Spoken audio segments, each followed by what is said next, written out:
আমরা অন্তর্বর্তীকালীন সরকারকে বলতে চাই, এই প্রজন্মের যে কনফ্লিক্ট আমরা চাই এটা এখনই শেষ হয়ে যাক, এটা আজকে শেষ হয়ে যাক। এই আওয়ামী লীগ নামক ভাইরাস নিয়ে এই বাংলাদেশ আমরা একদিনও থাকতে চাই না। আওয়ামী লীগের অপরাধের ফিরিস্তি অনেক দেওয়া হয়েছে। আমরা সহজভাবে যদি বলতে চাই, 100টা ফেরাউন 100টা নমরুদকে যদি একসাথে করা হয় তাহলে একটা হাসিনা পাওয়া যাবে না।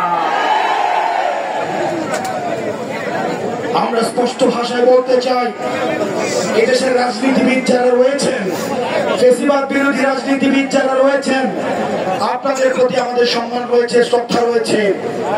আপনাদের প্রতি আপনাদের দীর্ঘ 1.5 দশকের লড়াই সংগ্রামকে আমরা শ্রদ্ধা জানাই।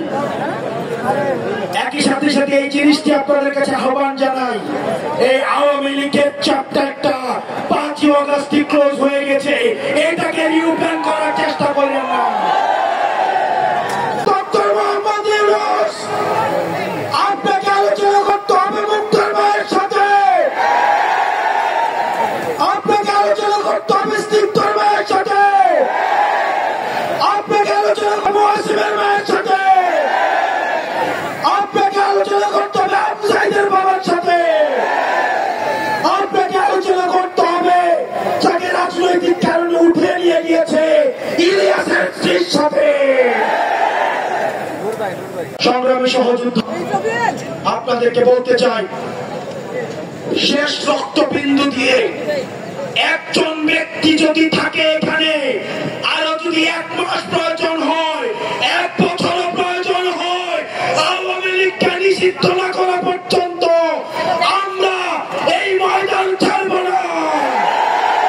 মাত্র 30% টাকায় জমির মালিক হয়ে নতুন বাংলাদেশের গড়ে তোলার স্বপ্ন দেখা বাংলা বসতি। বাংলাদেশ উইদাউট আওয়ামী লীগ। আমরা সেই টাইটেল দেওয়ার জন্য আমরা কিছুক্ষণ আগে আমরা মানুষের সমাগম করার জন্য এই জায়গাটা বেছে নিয়েছিলাম। আমরা এখন এই জায়গা থেকে আমরা এখন রাস্তা ব্লকেট করব। ইন্টারিমের কানে আমাদের কথা পৌঁছায় না, ইন্টারিমের কর্ণকোহরে আমাদের আওয়াজ পৌঁছায় না, ইন্টারিমের কানে শহীদের আওয়াজ পৌঁছায় না, আহতদের আর্তনাদ পৌঁছায় না। আমরা এখান থেকে এখন গিয়ে